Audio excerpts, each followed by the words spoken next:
नमस्कार दोस्तों, N Santoshi education IAS में आपका स्वागत है। आज हम करेंगे मानव शरीर से क्रिया विज्ञान को करेंगे। ठीक है, ह्यूमन फिजियोलॉजी को देखेंगे और इसमें आपके बायोलॉजी की भी बहुत सारी चीज़ें शामिल हैं। ये बायोलॉजी का ऐसे सेक्शन है एक तरह से।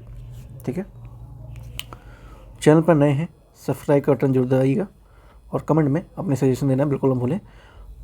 पीडीएफ के लिए आप टेलीग्राम से ले सकते हैं, लिंक आपको वीडियो के डिस्क्रिप्शन में मिल जाएगा। चलिए टाइम को आए हुए शुरू करते हैं। मनुष्य में कितनी जोड़ी हड्डियां पाई जाती हैं? ठीक है, कुल कितनी हड्डियां पाई जाती हैं? तो मनुष्य में कुल कितनी हड्डियां पाई जाती हैं? तो ये तो आसान क्वेश्चन है, पता ही होगा आपको। 206 पाई जाती हैं। नवजात शिशुओं में हड्डियों की संख्या कितनी होती है?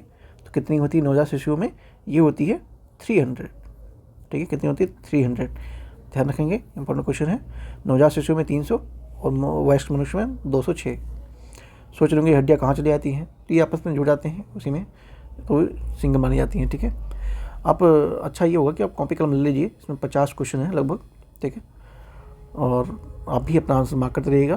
कमेंट में बाद में बताइएगा कितने आपके सही होते हैं और इससे आपको भी पता लगेगा कि आपकी औकात क्या है। एनीवे, मनुष्य की खोपड़ी में कितनी अस्थियाँ होती हैं? तो मनुष्य का जो मस्तिष्क है या खोपड़ी है उसमें कितनी हड्डियां पाई जाती हैं? तो कितनी पाई जाती हैं? 29 पाई जाती हैं। ठीक है, 29 पाई जाती हैं। मनुष्य के शरीर में पसलियों में कितने जोड़े होते हैं?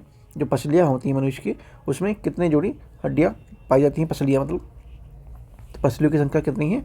वो आपका 12 है। ठीक है, 12 है। मनुष्य की सबसे छोटी हड्डी कौन सी है? सबसे छोटी हड्डी कौन सी है मनुष्य की? तो कौन सी है? नाखून है, जबड़े की है, नाक की है, या फिर स्टेप्स की है? किसकी है? स्टेप्स की है। मानव शरीर की सबसे लंबी हड्डी कौन सी है? स्टेपिस, किबुला, टीबिया या फिर फीमर? तो मनुष्य शरीर में सबसे लंबी हड्डी का किताब किसको प्राप्त है? किताब के मतलब सबसे लंबी हड्डी ही है, तो वो है फीमर है। ठीक है, फीमर है। टीबिया नामक हड्डी पाई जाती है कहाँ पाई जाती है? खोपड़ी में, टांगों में, भुजा में या फिर मुंह में? टीबिया नामक हड्डी किसमें पाई जाती है? तो ये पाई जाती है टांगों में पाई जाती है। ठीक है, टांगों में पाई जाती है। दांतों तथा हड्डियों में पाए जाने वाले तत्व कौन से हैं? पोटेशियम और कैल्शियम है, कैल्शियम या मैग्नीशियम है, या फास्फोरस व सल्फर है, और कैल्शियम या फास्फोरस है। ठीक है, तो दांतों और तो हड्डियों में पाए जाने वाले तत्व कौन से हैं? तो वो हैं कैल्शियम और फास्फोरस हैं। ठीक है, कैल्शियम और फास्फोरस हैं। अस्थियों व पेशियों को आपस में जोड़ता है, क्या जोड़ता है? लिगामेंट, टेंडन, उपस्थि या फिर एक पेशी जोड़ती है? तो अस्थियों और पेशियों को आपस में कौन सा तत्व है जो कनेक्ट करता है? तो टेंगन है। ठीक है, कौन सा है? टेंगन है। मनुष्य के जीवन काल में कितने दांत 2 बार विकसित होते हैं? आपने देखा होगा दांत टूट जाते हैं फिर से आ जाते हैं। आपको खुद के भी हुआ होगा कई बार, देखा होगा आपने, 1-2 बार तो हुआ ही होगा अभी तक, जो भी आपकी एज है। तो मनुष्य के जीवन काल में कुल कितने 2 बार दांत विकसित होते हैं? 4 दांत, 12 दांत, 28 दांत या फिर 20 दांत? कौन से ऐसे दांत, कितने दांत हैं जो 2 बार विकसित ही होंगे, इससे बार नहीं होंगे? कौन से हैं? 20 दांत ऐसे हैं जो आपके 2 बार विकसित होंगे। ठीक है, मानव शरीर में पाचन की अधिकांश भाग किस अंग से संपन्न होते हैं? पैनक्रियास से, बड़ी आंत से, अमाशय से या फिर छोटी आंत से? तो जो मानव शरीर की जो पाचन का अधिकांश भाग किस अंग से संपन्न होता है? किससे होता है? वो होता है छोटी आंत से होता है। ठीक है, छोटी आंत से होता है। मनुष्य में पाचन की क्रिया का प्रारंभ कहाँ से होता है? मलाशय से, अमाशय से, मुख गुहा से या फिर पक्वाशय से? तो पाचन तो होना ज़रूरी है, आप जानते हैं। पाचन नहीं होगा तो फिर इंसान के लिए बहुत प्रॉब्लम हो जाएंगी। तो सबसे पहले पाचन कहाँ से शुरू होता है बॉडी में इंसान के? तो कहाँ से शुरू होता है? ये आपका शुरू होता है मुख गुहा से, यानी कि आपके मुंह से ही शुरू होता है। यानी कि जैसे आप निवाला डालते हैं मुंह में, वहीं से आगे पाचन क्रिया शुरू हो जाती है। इसका अगर आपको एग्जांपल देखना हो, आपको प्रैक्टिकल करना हो, तो आप आंवला खाइए, उसके बाद पानी पी लीजिए, आपको मीठा होगा लगेगा। तो इससे ये साबित होता है कि जो एक्टिविटी है हमारे बॉडी की वो हमारे मुंह से ही शुरू होती है। एक अभिक्रिया ऐसा, ठीक है, इससे आपको पता लगा सकते हैं प्रैक्टिकल लाइफ में भी कि मुंह से ही पाचन शुरू हो जाता है। आपने लार का भी सुना होगा, लार कॉन्सेप्ट, यही आप एंजाइम जाके अंदर चीज़ों को और अच्छे से व्यवस्थित करके बॉडी में ऑब्जर्व करवाता है, ठीक है। इस पर हम विस्तार से बात करेंगे किसी और वीडियो में, ये तो फैक्चुअल चीज़ें हैं, है ना। एनीवे चलते हैं आगे। मानव की पाचन नली लगभग कितने फीट लंबी होती है? ये फैक्चुअल क्वेश्चन है आपका, सभी एग्जामों के लिए इंपॉर्टेंट है, ठीक है, जितने भी एग्जाम है सबके लिए इंपॉर्टेंट है। तो कितनी है? 16 है, 18 है, 24 है या फिर 22 है। तो पाचन नली कितने फीट तक लंबी हो सकती है? तो आपकी जो पाचन नली होती है ये लगभग आपका 24 फीट लंबी हो सकती है। कितनी? 24 फीट लंबी हो सकती है। मुख में मंड यानी स्टार्च का शर्करा में पाचन किसके द्वारा होता है? एमाइलेज के द्वारा, टाइलिन के द्वारा, पेप्सिन के द्वारा या फिर लाइपेज के द्वारा। तो स्टार्च और शर्करा का पाचन किसके द्वारा शुरू होता है? तो ये होता है टाइलिन के द्वारा होता है, ठीक है, टाइलिन के द्वारा होता है। अगर आपको लग रहा है कि वीडियो ज़्यादा तेज चल रही है तो आप वीडियो को पॉज कर लीजिए, अपना आंसर मार्क कर लीजिएगा, फिर वीडियो कंटिन्यू कीजिए, ठीक है। दूध प्रोटीन को पचाने वाला एंजाइम है पेप्सिन, ट्रिप्सिन, रेनिन और इरोप्सिन, ठीक है। तो दूध और प्रोटीन को पचाने वाला एंजाइम कौन सा होता है? तो कौन सा होता है वो? रेनिन होता है, ठीक है, रेनिन होता है। और बताना चाहूँगा आपको कि अगर आप कॉपी कलम लेके बैठे नहीं हैं तो ये वीडियो आप मत देखिए, आपके देखने लायक है भी नहीं, और काफ़ी चीज़ें हैं जो आपको से नहीं समझ आएंगी। अगर आप खुद इसको प्रैक्टिस करेंगे तो ज़्यादा बेटर है। तो अगर आप देख रहे हैं तो प्लीज़ कॉपी और पेन ले लीजिए, अपना आंसर मार्क करते रहिए, लिखिए ऐसे ABC जो भी है आपका क्वेश्चन नंबर डाल लीजिए, सीरियल नंबर, उसके बाद टिक करते रहिएगा और फिर लास्ट वीडियो में जरूर बताएंगे कि कितने आपके सही होते हैं, और इससे आपको भी पता लगेगा और हमें भी आइडिया लगेगा कि कौन कितना किसका स्कोर आ रहा है ना। चलिए नेक्स्ट चलते हैं। अधिकतम पोषक तत्व रक्त में कहाँ अवशोषित किए जाते हैं? जो अधिकतम पोषक तत्व है वो रक्त में कहाँ अवशोषित किए जाते हैं?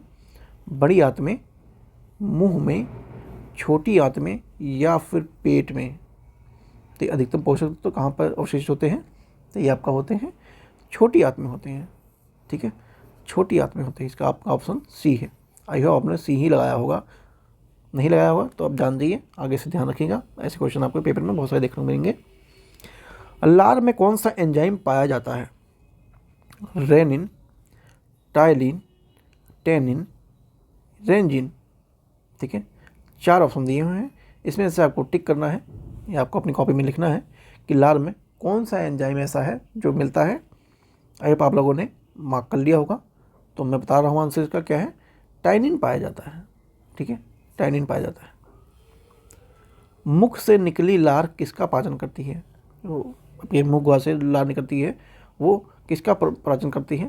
प्रोटीन का, स्टार्च का, वसा का या फिर विटामिन्स का? तो ये किसका पाचन करती है? करती है स्टार्च का, ठीक है, स्टार्च का करती है।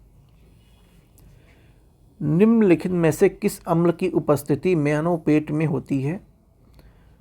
सल्फ्यूरिक अम्ल की, हाइड्रोक्लोरिक अम्ल की, नाइट्रिक अम्ल की या फिर पिक्रिक अम्ल की? तो इनमें से कौन सा अम्ल की उपस्थिति मानव के पेट में होती है? कौन सी होती है? हाइड्रोक्लोरिक अम्ल की होती है, ठीक है, हाइड्रोक्लोरिक अम्ल की होती है। पचे हुए भोजन में मौजूद विषैले पदार्थ का कौन सा अंग चूषण करता है? ठीक है, मतलब कौन सा जो बॉडी का पार्ट है वो से हटाता है जो विषैला पदार्थ होता है? अमाशय, अग्नाशय, वक्र या फिर यकृत? पचे हुए भोजन को मौजूदा विषैले पदार्थ का कौन सा अंग चूषण करता है? तो कौन सा है वो? यकृत है, ठीक है, यकृत है। पेप्सिन क्या है? पेप्सिन क्या है ये आपको पता ही होगा। पेप्सिन क्या है? हार्मोन है, खनिज है, विटामिन्स है या फिर एंजाइम है? पेप्सिन क्या है? पेप्सिन एक एंजाइम है, ठीक है, पेप्सिन एक एंजाइम है। पेप्सिन बदल देता है किसको, किसमें बदल, शर्करा को, स्टार्च को शर्करा में, प्रोटीन को पेप्टोन में, प्रोटीन को एमिनो अम्ल में, या वसा को अम्ल में। ठीक है, जो पेप्सिन होता है वो किसको कहाँ बदलता है, तो बदलता है प्रोटीन को पेप्टोन में बदलता है। ठीक है, प्रोटीन को पेप्टोन में बदलता है। पाचन क्रिया में प्रोटीन निम्नलिखित में से किस पदार्थ में बदल जाते हैं, वसा में, ग्लूकोज में, एमिनो अम्ल में, या फिर शर्करा में। किसमें बदलता है, ये बदलता है आपका ये एमिनो अम्ल में बदलता है। ठीक है, एमिनो अम्ल में बदलता है। पित्त निम्न में से किसके द्वारा पैदा किया जाता है, यकृत के द्वारा, अमाशय के द्वारा, अग्नाशय के द्वारा, या फिर ग्रहणी के द्वारा। जो पित्त होता है वो इनमें से किसके द्वारा पैदा किया जाता है या फिर जन्म किया जाता है, तो किया जाता है यकृत के द्वारा। ठीक है, यकृत के द्वारा किया जाता है। पित्त जमा होता है, कहाँ होता है पित्त जमा, पित्ताशय में, ग्रहणी में, यकृत में, या फिर प्लीहा में। तो पित्त का जमाव कहाँ पे पाया जाता है, पित्ताशय में पाया जाता है, पित्ताशय में। सर्वप्रथम रक्त परिसंचरण तंत्र का अध्ययन किसने किया था, लैंडस्टीनर ने, कार्लबर्ग ने, ब्राउन ने, या फिर विलियम हार्वे ने। ठीक है, तो किसने सर्वप्रथम रक्त का परिसंचरण तंत्र का अध्ययन किस वैज्ञानिक ने किया था, किसने किया था, विलियम हार्वे ने किया था। ठीक है, विलियम हार्वे ने किया था। पेस मेकर का संबंध किससे है, पेस मेकर का संबंध किससे है, गुर्दा से, दिमाग से, हृदय से, या फिर फेफड़े से। पेस मेकर है उसका संबंध किससे है, वो है हृदय से है, यानी कि आपके हार्ट से है।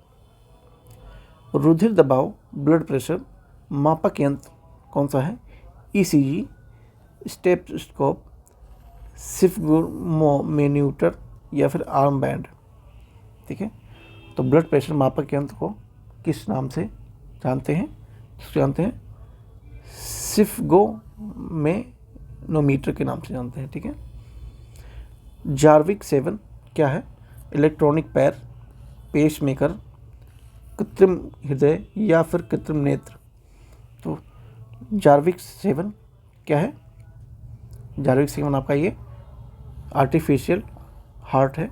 ठीक, यानी कि कृत्रिम हृदय है। मनुष्य के शरीर में हृदय को एक बार धड़कने में कितना समय लगता है, 1 सेकेंड, 1 मिनट लगता है, 1.5 सेकंड लगता है, या फिर 0.8 सेकंड लगता है। ठीक है, तो मनुष्य के हृदय को धड़कने में, एक बार धड़कने में कितना समय वो लेता है, तो कितना लेता है, वो लेता है 0.8 सेकंड का टाइम लगता है एक बार धड़कने के लिए। स्वस्थ मनुष्य में प्रति मिनट हृदय का स्पंदन यानी कि धड़कना कितना होता है, 1 मिनट में कितनी बार धड़कता है स्वस्थ मनुष्य का हृदय, 58 बार, 67 बार, 72 बार, या फिर 90 बार। तो कितनी बार धड़कता है ये आपका 1 मिनट में, 72 बार, यानी कि 72 टाइम्स धड़कता है 1 मिनट में एक स्वस्थ मनुष्य का हृदय।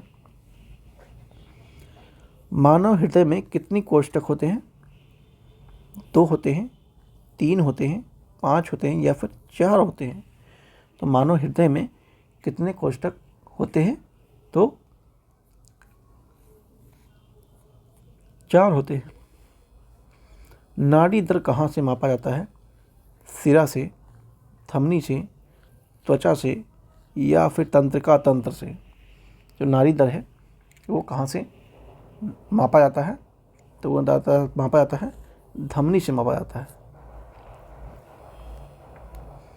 स्वस्थ मनुष्य का रक्तचाप सिस्टोलिक व डायस्टोलिक होता है, कैसा होता है, कितनी बार मतलब चलता है। बीपी जनरली पूछा है, जो एक ब्लड प्रेशर कितना होता है एक स्वस्थ मनुष्य का, कितना होता है आप लोग जानते ही होंगे। ये होता है 120 पौन में 80 mm, ठीक है। सामान्य जीवन काल में मनुष्य का हृदय कितनी बार धड़कता है?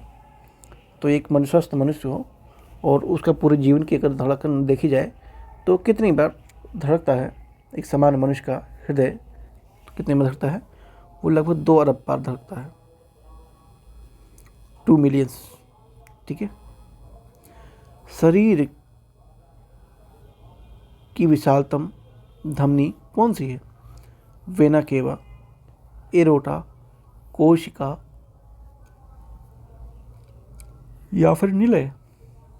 तो शरीर का विशालतम धमनी कौन सी है? तो ये आपकी एरोटा है, ठीक है, एरोटा है। स्वस्थ मनुष्य के शरीर में रक्त की कुल मात्रा कितनी होती है? कोई एक स्वस्थ मनुष्य है, उसके बॉडी में जो ब्लड है उसकी कितनी मात्रा होती है, ठीक है। शरीर के वजन का 10%, शरीर के वजन का 7%, शरीर के वजन का 7%, शरीर के वजन का 7%, और यहाँ पर शरीर के वजन का 25%, ठीक है, और यहाँ पर 5%। तो 10, 25, 7 और 15 ये कुछ परसेंटेज है। इसमें से आपको चूज़ करना है कि स्वस्थ मनुष्य का जो शरीर है उसमें कुल रक्त कितना होगा, ठीक है, कितना परसेंटेज होता है। तो ये आपका 7% होता है, ठीक है, 7% होता है।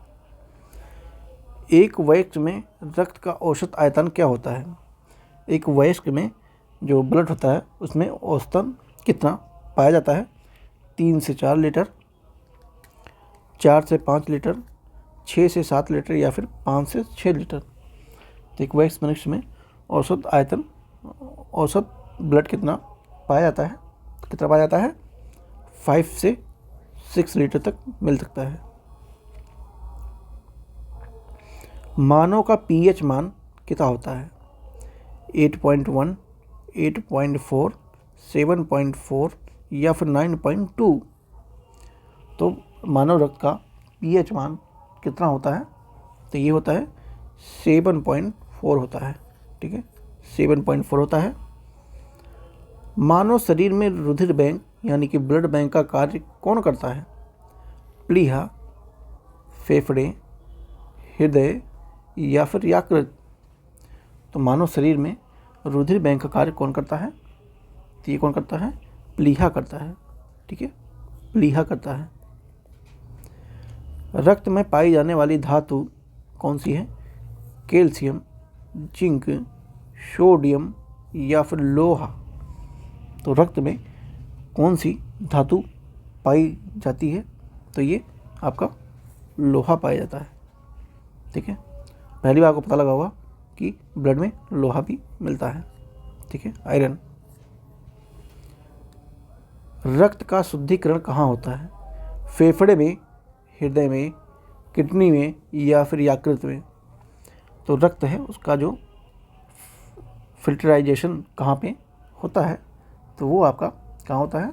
वो होता है फेफड़े में होता है, ठीक है, फेफड़े में होता है। रक्त में लाल रंग निम्नलिखित में से किसके कारण होता है? प्लाज्मा के, हीमोग्लोबिन के, आरबीसी के या फिर डब्ल्यूबीसी के?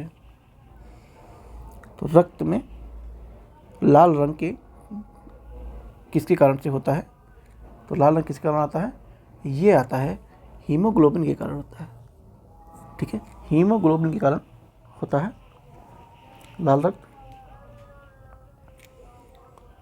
नेक्स्ट चलते हैं। शरीर में हीमोग्लोबिन का कार्य क्या है? ऑक्सीजन का परिवहन करना, जीवाणुओं को नाश करना, रक्त अल्पता के निवारण करना या फिर लौह का उपयोजन करना? तो शरीर में हीमोग्लोबिन का मुख्यतः कार्य क्या होता है? क्या होता है? क्या करता है?